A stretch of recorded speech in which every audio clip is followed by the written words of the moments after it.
Plus tôt cette semaine, j'ai un ami, on va dire un ami pour garder l'anonymat autant que possible, qui m'a dit une chose que j'ai trouvée très intéressante en fait.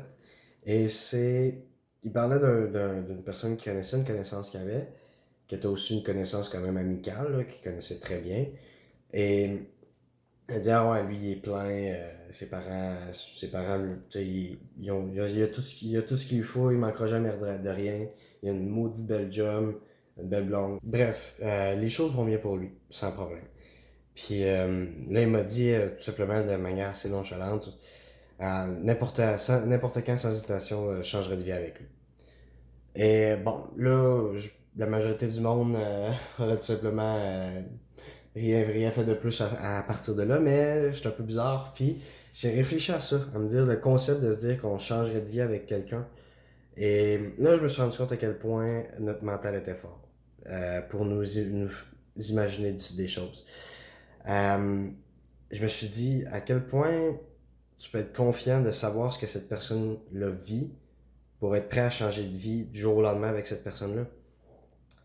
Et là, je vais expliquer quelque chose. C'est assez cliché, mais en même temps, c'est tellement bon à incorporer en nous. C'est, peu importe l'image que la personne reflète, la personne qui se promène en Audi, une belle maison, une belle famille, tout semble bien passé, toujours souriante, une belle job, rien, aucun red flag, rien qui laisserait présager que quelque chose se passe mal dans sa vie.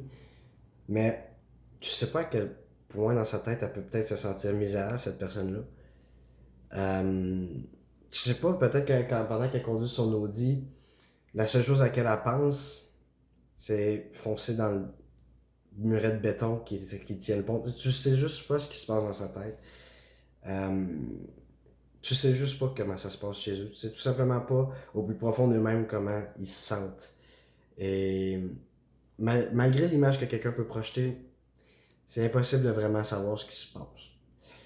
Et c'est pour ça que moi, jamais je pourrais dire, en étant vraiment franc, que je changerais de vie avec quelqu'un du jour au lendemain. C'est tout simplement que je sais où je suis dans ma vie, je sais où je m'aligne, je sais que je suis dans un état mental stable, je sais que je suis en santé, je sais que je suis sain, j'ai pas de douleur au ventre, j'ai pas de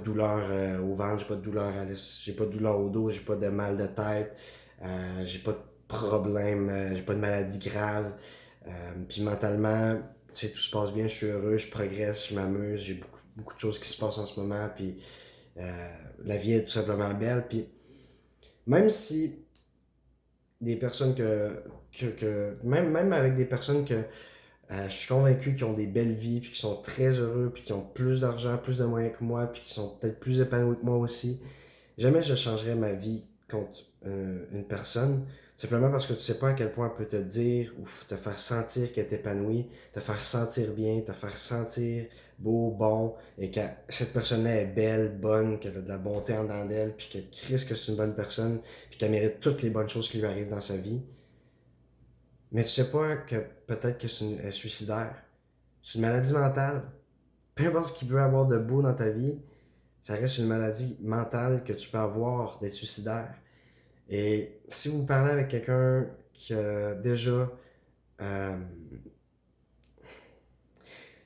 si vous parlez avec quelqu'un qui a déjà vu quelqu'un dans sa famille se suicider ou qui a connu quelqu'un avec qui était proche qui s'est suicidé, ça arrive souvent d'un coup.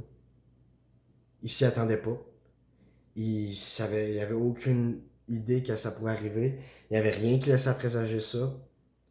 La vie de la personne, c'était une belle vie, rien d'alarmant, rien d'anormal, rien de particulièrement difficile, puis pourtant c'est suicidé.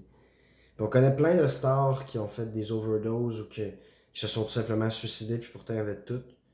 Je veux dire, mettons pour une rockstar, il y avait les femmes, il y avait l'argent, il y avait le succès, il était reconnu, il faisait de la musique que le monde entier appréciait, puis pourtant, ben, c'est passé, puis sa vie s'est terminée plutôt qu'elle aurait dû. Euh, Le point où je veux en venir, c'est tout simplement que quand vous, sur ça que c'est aussi mauvais de se comparer, c'est qu'à partir du moment où vous comparez avec quelqu'un, vous pouvez pas vous comparer avec la vraie vie. Vous vous comparez avec l'image de cette personne-là, puis l'image de cette personne-là, c'est pas la vraie vie. Elle peut bien s'habiller, avoir le beau char, la belle chicks, ou le beau chum, puis les beaux vêtements, mais L'image que tu te fais de ce qui doit se passer dans sa tête, c'est à partir de ce que toi tu connais.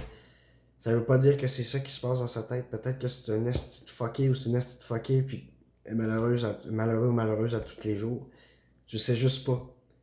Puis le fait de croire que cette personne est heureuse à cause de l'image qu'elle projette, c'est juste ton imagination qui te fait croire ça, que ça doit être une certitude. Mais c'est pas une certitude. Donc,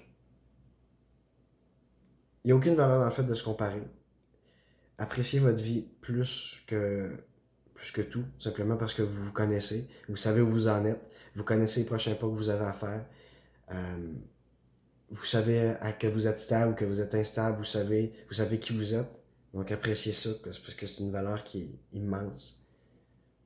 Puis comparez-vous plus. Arrêtez de vous comparer, parce que c'est tout le temps une imagination, c'est jamais la vérité. C'est jamais la vérité, tout simplement. C'est pour ça que ça vaut rien de se comparer. Bref, en espérant que ça ait pu vous aider. On se dit à très bientôt. Ciao.